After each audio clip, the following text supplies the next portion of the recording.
स्वागत है आपका। तो कैसे हैं? मुझे उम्मीद है कि आप अच्छे होंगे। यदि आप TGT, PGT, UPHSC, BPSC, JSC, GDC, NET इन परीक्षाओं की तैयारी कर रहे हैं, तो ये आलोचना से संबंधित वीडियो आपके लिए बहुत महत्वपूर्ण है। यदि आप चैनल को पहली बार देख रहे हैं तो इसको सब्सक्राइब कर लें। यदि आपने सब्सक्राइब किया है तो आप वीडियो को लाइक ज़रूर करें। तो चलिए शुरू करते हैं आज की क्लास। बात करते हैं सवाल नंबर पहले नंबर सवाल में स्थापना ये कह रहा है कि आचार्य रामचंद्र शुक्ल ने रसाभास को रस के निकृष्ट कोटि में रखा है। तर्क कह रहा है कि क्योंकि रसाभास विभावों का चित्रण शास्त्रीय मर्यादाओं के विपरीत होता है। आपको नीचे दिए गए विकल्प में से बताना है कि कौन सा विकल्प सही है। ए कह रहा है कि ए और आर दोनों सही है, बी कह रहा है कि ए सही आर गलत, सी कह रहा है कि ए गलत आर सही, और डी कह रहा है कि ए और आर दोनों गलत हैं। तो सही कौन सा होगा ये आपको बताना है। तो विकल्प सी जो है इसमें क्या होगा, वो सही होगा, क्योंकि शुक्ल जी ने रसाभास को रस की मध्यम कोटि का कहा है, न कि निकृष्ट कोटि की। निकृष्ट कोटि में उन्होंने चित्र और कूट काव्यों अर्थात चमत्कार प्रधान को जो है वो रखा है, इसलिए विकल्प सी सही है। दूसरे सवाल पर आते हैं कि साहित्य का उद्देश्य सार्वदेशिक और सार्वकालिक होना चाहिए। ये प्रसिद्ध कथन जो है वो किस आलोचक का है। ए महादेव वर्मा, बी सूर्यकांत त्रिपाठी निराला, सी सुमित्रानंद पंत और डी जयशंकर प्रसाद। तो ये किसका है ये आपको बताना है। तो ये मत जो है वो निराला जी का है, विकल्प बी उत्तर इसका सही हो जाएगा। तीसरे सवाल पर आते हैं करें कि आचार्य नंदुलारी वाजपेयी ने नई कविता के संदर्भ में किन प्रवृत्तियों को युद्ध की विभीषिका के रूप में माना है। ए क्षमवाद और संशयवाद, बी लघुमानववाद और अस्तित्ववाद, सी उपयुक्त दोनों, ए और बी, और डी करें इनमें से कोई नहीं। तो इसका उत्तर क्या होगा ये आपको बताना है। तो इसका उत्तर विकल्प सी हो जाएगा, उपयुक्त दोनों। चौथे नंबर सवाल पर आते हैं। स्थापना करें कि डॉक्टर नगेंद्र के अनुसार भाव काव्य का सबसे गौण तत्व है। तर्क में कह रहे हैं क्योंकि वे काव्य को केवल बुद्धि और कल्पना का मिश्रण मानते हैं। आपको बताना कि कौन सा कथन इसमें सही है। ए कह रहा है कि ए और आर दोनों सही हैं, बी कह रहे कि ए गलत है आर सही है, सी कह रहे कि ए और आर दोनों गलत हैं, और डी कह रहे कि ए सही आर गलत है। तो बताना कि कौन सा जो है वो सही होगा। तो विकल्प जो है वो सी सही हो जाएगा। ए और आर जो है ये दोनों बातें जो है वो क्या है, वो गलत है। नगेंद्र ने काव्य के 3 तत्वों भाव, कल्पना और बुद्धि में से भाव को ही जो है वो प्रमुखता दी है। पांचवें सवाल पर आते हैं करें कि हिंदी साहित्य 20वीं शताब्दी की भूमिका में नंदुलारे वाजपेयी ने आलोचकों के कितने संकेत जो है वो बताए हैं। ए 5, बी 7, सी 3 और डी 9। तो इसका उत्तर आपको बताना है कि इसका सही उत्तर क्या होगा। इसका सही उत्तर विकल्प बी जो है वो हो जाएगा। वाजपेयी ने अपने ग्रंथ में आलोचना संबंधी 7 चेष्टाओं की जो है और संकेत किया है, जिनमें कवि की अंतःवृत्तियों, कलात्मक शौष्ठ और जीवन संबंधी सामंजस्य का अध्ययन शामिल है। छठवें प्रश्न पर आते हैं करें कि जिसके पास उच्च कोटि के विचार नहीं है, भावावेश नहीं है, यथार्थ का गहरा ज्ञान नहीं है, वह कला को निखारने की कोशिश करके उत्कृष्ट साहित्य नहीं रच सकता। नहीं रच सकता। ये किसका मत है। ए नामवर सिंह, बी रामविलास शर्मा, सी हजारी प्रसाद द्विवेदी और डी मुक्तिबोध। तो सही क्या होगा ये बताना है। तो ये वैचारिक स्थापना जो है वो रामविलास शर्मा की है, विकल्प बी उत्तर सही होगा। सातवें सवाल पर आते हैं करें कि आचार्य हजारी प्रसाद द्विवेदी ने कबीर पुस्तक के माध्यम से किस रूप में अपनी पहचान बनाई। ए प्रगतिवादी आलोचक, बी रसवादी आलोचक, सी समीक्षाकार और डी शैली वैज्ञानिक। तो इसका उत्तर आपको बताना है, इसका सही उत्तर क्या होगा। तो इसका सही उत्तर जो है वो आपका समीक्षाकार हो जाएगा, विकल्प सी सही होगा। कबीर पुस्तक के माध्यम से द्विवेदी जी का समीक्षक रूप जो है उभर कर जो है वो सामने आया है। आठवें सवाल पर आते हैं। कह रहा है क्या स्थापना ये करे कि रामविलास शर्मा मार्क्सवादी समीक्षक, विचारक और कवि हैं। तर्क कह रहे कि उनकी समीक्षा दृष्टि में करुणा को काव्य का सर्वोच्च गुण माना गया है। आपको बताना है कि इसका कौन सा उत्तर सही होगा। ए करे कि ए सही आर गलत, बी करे कि ए गलत आर सही, सी करे कि ए और आर दोनों गलत, और डी करे कि ए और आर दोनों सही। तो इसका सही क्या होगा ये आपको बताना है। तो देखिए इसका सही विकल्प डी हो जाएगा। ए और आर दोनों सही हैं, तो विकल्प डी उत्तर इसका सही होगा। 9 नंबर सवाल पर आते करें कि कविता अंतर्जगत की वाणी और भावनाओं का सुंदरतम रूप है। ये कथन किसका है। ए डॉक्टर नगेंद्र, बी शांति प्रिय द्विवेदी, सी गुलाब राय और डी नंदुलारे वाजपेयी। तो ये कथन किसका है ये आपको बताना है। तो ये शांति प्रिय द्विवेदी का है, विकल्प बी उत्तर इसका सही हो जाएगा।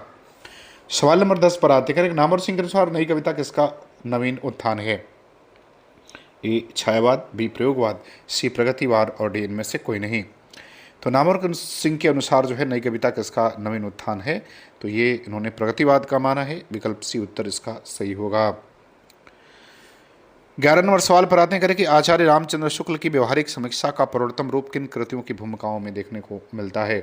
ए तुलसी सुर और कबीर, बी झांसी प्रसाद और निराला, सी तुलसी भ्रमरगीत सार और झांसी ग्रंथावली, और डी साकेत खामायनी और परिप्रवास। तो किस में जो है शुक्ल जी का प्रवर्तम रूप जो है हमें देखने को मिलता है, किस कृतियों की भूमिकाओं में ये बात हमें देखने को मिलती है, तो ये मिलती है तुलसी भ्रमरगीत सार और झांसी ग्रंथावली, विकल्प सी उत्तर सही है। 12 नंबर सवाल में कह रहे हैं कि अनूठी से अनूठी उक्ति तभी काव्य हो सकती है जबकि उसका संबंध कुछ दूर का ही सही हृदय के किसी भाव या वृत्ति से होगा। ये कथन किसका है। ए हजारी प्रसाद द्विवेदी, बी जयशंकर प्रसाद, सी आचार्य रामचंद्र शुक्ल, और डी डॉक्टर नगेंद्र। तो बताना है कि ये जो वैचारिक जो है ये स्थापना है वो किसके द्वारा की गई है, तो ये शुक्ल जी की है, विकल्प सी उत्तर सही होगा। 13 नंबर सवाल में कह रहे हैं कि आचार्य नंदुलारी वाजपेयी के अनुसार नई कविता में कैसी समरसता आ रही है। नई कविता में ये करें कि पश्चात दर्शन के योग से, बी भारतीय काव्य चिंतन दर्शन और विचारधाराओं के योग से, सी केवल मार्क्सवादी विचारधारा से, और डी जनवादी चेतना से। तो इसका उत्तर आपको बताना है सही उत्तर क्या होगा। तो देखिए वाजपेयी जी के अनुसार नई कविता में भारतीय काव्य चिंतन और दर्शन के मेल से जो है वो बन रही है, अर्थात विकल्प बी उत्तर इसका क्या होगा, सही हो जाएगा। सवाल नंबर 14 पर आते हैं। कह रहा है स्थापना में कि हजारी प्रसाद द्विवेदी ने निराला की भाषा को सुबोध और सरल माना है। तर्क कह रहा है क्योंकि वे साहित्य की भाषा को जनसाधारण के करीब देखना चाहते हैं। ए विकल्प कह रहे कि ए गलत आर सही, बी कह रहे कि ए और आर दोनों सही, सी कह रहे कि ए सही आर गलत, और डी कह रहे कि ए और आर दोनों गलत हैं। तो आपको बताना कि इसका सही उत्तर क्या होगा। तो इसका सही उत्तर विकल्प ए हो जाएगा। ए गलत है लेकिन आर सही है।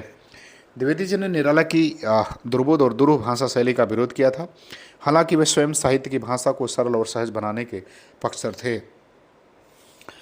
15 नंबर सवाल पर आते हैं। करें काव्य का प्रयोजन स्वांतः सुखा या आत्म परितोष में विश्वास नहीं किया जा सकता, यह किस आलोचक की मान्यता है। ए नगेंद्र शुक्ल, रामविलास शर्मा और हजारी प्रसाद द्विवेदी। तो किसकी मान्यता है ये आपको बताना है।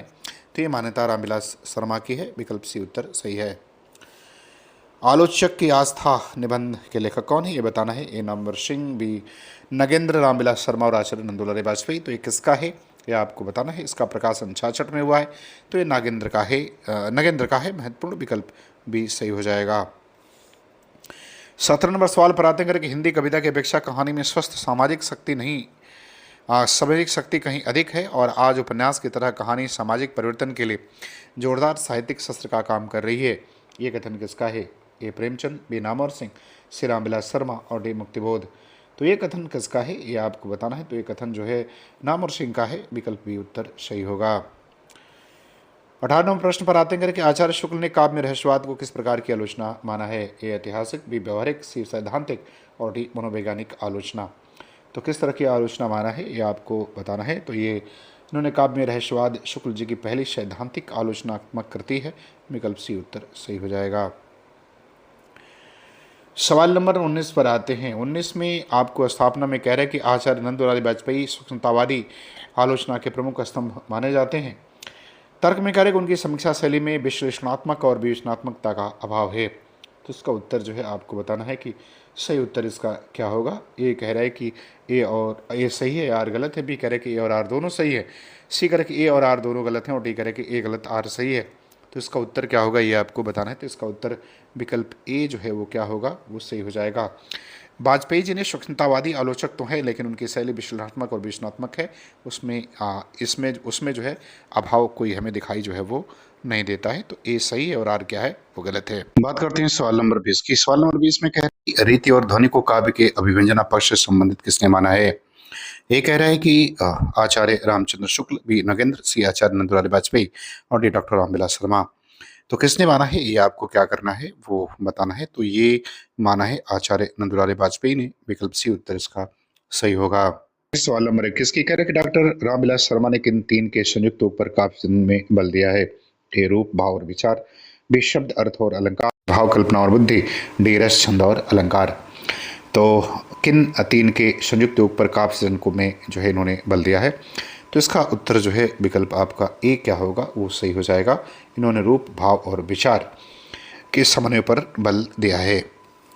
22 नंबर सवाल पर आते हैं करके यथार्थवाद में स्वभावतः दुख की प्रधानता और वेदना की अनुभूति आवश्यक है, यह किसने कहा है? ए प्रेमचंद, बी महादेव वर्मा, सी जयशंकर प्रसाद और डी सूर्यकांत त्रिपाठी निराला। तो किसने कहा है ये बताना है, तो ये कहा है जयशंकर प्रसाद ने, विकल्प सी उत्तर सही है। 23 नंबर सवाल पर आते हैं स्थापना में करें डॉक्टर नगेंद्र पाश्चात्य आलोचक आई रिचर्ड्स और क्रोचे से प्रभावित हैं। बी करें विश्व को शुद्ध मानवीय अनुभूति के स्तर पर प्रतिष्ठित करना चाहते हैं। अब आपको बताना कि कौन सा उत्तर सही होगा। ए गलत, आर सही, विकल्प ए कह रहा है। बी करें कि ए और आर दोनों सही है। सी करें कि ए सही है, आर गलत है, और डी करें कि ए और दोनों सही है। तो आपको बताना कि कौन सा उत्तर सही होगा, तो सही विकल्प बी हो जाएगा। ए भी सही है और आर भी सही है। नगेंद्र पाश्चात्य सिद्धांत जो सिद्धांतों के जो आलोचक रहे हैं रिचर्ड्स और क्रोचे, इनसे प्रभावित हैं और रस को मानवीय अनुभूति के धरातल पर रखा जा सकता है, ये इनकी मान्यता है। 24 पर आते हैं, कह रहे कि एक साहित्य की डायरी की समीक्षा करते हुए नामवर सिंह ने इसके केंद्र में किसे माना है? ए अज्ञे, बी निराला, सी मुक्तिबोध और डी शमशेर बहादुर सिंह। तो आपको 24 का उत्तर बताना है, इसका सही उत्तर क्या होगा, तो इसका सही उत्तर विकल्प सी हो जाएगा, मुक्तिबोध को। नंबर 25 की 1 और 25 में क्या कह रहे 25 आचार्य रामचंद्र शुक्ल को किस नाम से पुकारा जाता है? ए रसान्वेषी आचार्य, बी पथिकृत आचार्य, सी समन्वयवादी आचार्य और डी जनवादी आचार्य। तो किस नाम से पुकारा जाता है ये बताना है, तो उन्हें जो है पथिकृत आचार्य कहा जाता है, विकल्प बी इसका उत्तर जो है वो सही होगा। बात करते हैं सवाल नंबर 26 की। 26 नंबर सवाल में कह रहा है कि करुणा को काव्य का सर्वोपरि गुण किस आलोचक ने माना है? ए आचार्य शुक्ल, बी रामविलास शर्मा, सी हजारी प्रसाद द्विवेदी और डी आचार्य जो है वो नंदुलाल वाजपेयी। तो 26 का उत्तर बताना है कि इसका सही उत्तर क्या होगा, तो इसका सही उत्तर आपका विकल्प बी हो जाएगा, रामविलास शर्मा। सवाल नंबर 27 पर आते हैं कि डॉक्टर नामवर सिंह किस प्रकार के द्वंद्व के आलोचक माने जाते हैं? ए प्राचीन बनाम नवीन, बी वस्तु और रूप, सी कविता बनाम कहानी और डी व्यक्ति बनाम समाज। तो ये किस तरह के आलोचक माने जाते हैं आपको बताना है, तो ये वस्तु और रूप के द्वंद्व पूर्ण तनाव की पहचान करने वाले आलोचक माने जाते हैं, विकल्प बी सही होगा। 28 नंबर पर आते हैं कि यथार्थवाद की विशेषताओं में प्रधान है लघुता की ओर साहित्यिक दृष्टिपात, ये कथन किसका है? ए प्रेमचंद, बी जयशंकर प्रसाद, सी सूर्यकांत त्रिपाठी निराला और डी मुक्तिबोध। तो ये कथन किसका है? तो ये कथन जयशंकर प्रसाद का है, विकल्प बी उत्तर इसका सही होगा। 29 नंबर सवाल पर आते हैं करेंगे आचार्य हजारी प्रसाद द्विवेदी के अनुसार साहित्य क्या है? ए केवल शब्द और अर्थ का मेल, बी सारे समाज को सुंदर बनाने की साधना, सी आत्मसुख का माध्यम और डी केवल ऐतिहासिक तथ्यों का संग्रह। तो आपको बताना है कि हजारी प्रसाद द्विवेदी के अनुसार साहित्य जो है वो क्या है, तो इनके अनुसार सारे समाज को सुंदर बनाने का साधन है, विकल्प भी उत्तर सही। बात करते हैं सवाल नंबर 30 की। कह रहे स्थापना में कि आचार्य नंदुलाल वाजपेयी ने मार्क्सवादी समीक्षा से बचने की सलाह दी है। तर्क कह रहा है क्योंकि वे साहित्य को केवल राजनीतिक विचारों का वाहन नहीं बनाना चाहते। ए कह रहे कि ए सही, आर गलत, बी कह रहे कि ए और आर दोनों सही हैं, सी कह रहे कि ए गलत है, आर सही है और डी कह रहे कि ए और आर दोनों गलत है। तो आपको बताना कि कौन सा उत्तर जो है इसका क्या होगा, वो सही होगा। तो इसका विकल्प बी जो है वो सही हो जाएगा, ए और आर दोनों सही हैं। वाजपेयी जी ने 4 प्रमुख शिक्षा पद्धतियों मनोविज्ञान, मार्क्सवाद, कला विज्ञान, उपयुक्तावाद से बचने की बात जो है वो कही है। बात करते हैं सवाल नंबर 31 की। 31 नंबर सवाल में कह रहा है कि चरम व्यक्तित्व ही प्रयोगवाद का केंद्र बिंदु है, यह स्थापना किसकी है? ए नगेंद्र, बी नामवर सिंह, सी रामविलास शर्मा और डी गें। तो ये स्थापना किसकी है? तो ये नामवर सिंह की है, विकल्प बी उत्तर सही हो जाएगा। 32 नंबर सवाल में कह रहे हैं कि डॉक्टर रामविलास शर्मा के अनुसार मुक्तिबोध का काव्य आत्मसंघर्ष की गाथा है, इसके कितने स्तर उन्होंने बताए हैं? ए 2 स्तर, बी 4 स्तर, सी 3 स्तर और डी 5 स्तर।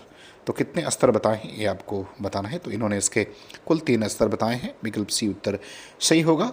निम्न वर्ग की भूमि छोड़ना, मन के स्वप्नों से निकलना और काव्य कला को विकसित करना, ये 3 स्तर इन्होंने बताए हैं।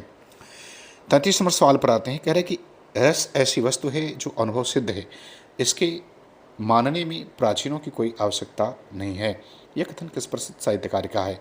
ए आचार्य रामचंद्र शुक्ल, बी भारतेंदु हरिश्चंद्र, सी हजारी प्रसाद द्विवेदी और डी जयशंकर प्रसाद। तो ये मत किसका है, ये कथन किसका है आपको बताना है, तो ये भारतेंदु जी का है, विकल्प बी सही है। 34 नंबर सवाल पर आते करें डॉक्टर नगेंद्र ने काव्य को किसका मिश्रण माना है? ए कल्पना और सौंदर्य का, बी भाव और विचार का, सी रस और अलंकार का, डी शब्द और अर्थ का। तो किसका मिश्रण माना है ये बताना है, तो उन्होंने कल्पना और सौंदर्य का मिश्रण माना है, विकल्प ए उत्तर सही है। 35 नंबर सवाल पर आते हैं। कह रहे कि साहित्य में रीति विरोधी क्रांति शुरू हुई, उसका पहला चरण भारतेंदु युग और उसका विकास छावाद में होता है। ये मत किसका है? ए आचार्य रामचंद्र शुक्ल, बी डॉक्टर रामविलास शर्मा, सी डॉक्टर नामवर सिंह और डी हजारी प्रसाद द्विवेदी। तो मत किसका है ये आपको बताना है। तो ए रामविलास शर्मा का मत है। विकल्प बी उत्तर इसका क्या होगा, वो सही हो जाएगा। तो मुझे उम्मीद है कि वीडियो आपको पसंद आएगी। अच्छा लगे तो आप चैनल को सब्सक्राइब जरूर करें। पूरा वीडियो देखने के लिए आपका बहुत बहुत धन्यवाद।